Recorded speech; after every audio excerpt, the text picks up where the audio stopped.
السلام عليكم اخواني الكرام في قناة دبر راسك.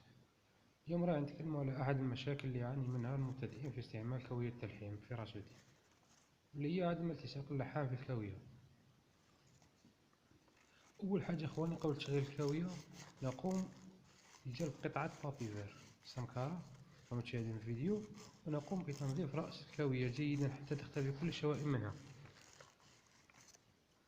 يصبح لونها اصفر كما تشاهدون في الفيديو.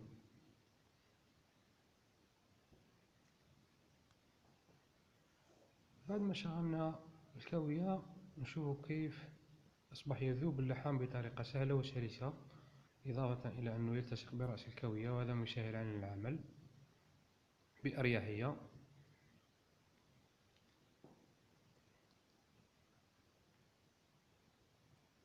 كما تشاهدون الفيديو بطريقة جد رائعة.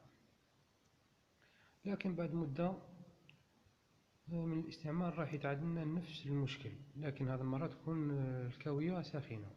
فما الحل؟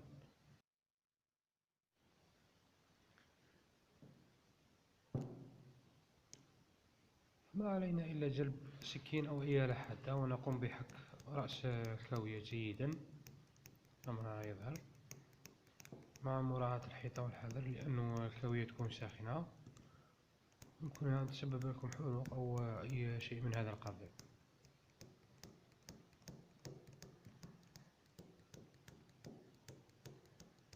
حك جيدا.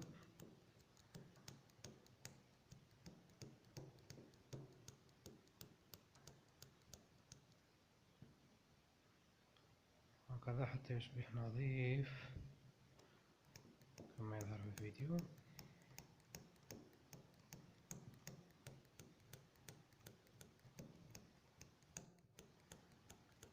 إلى هنا نصل لنهاية الفيديو، أرجو أن ينال إعجابكم. لا تبخلوا علينا بزر لايك والاشتراك في القناة ليصلكم الجديد.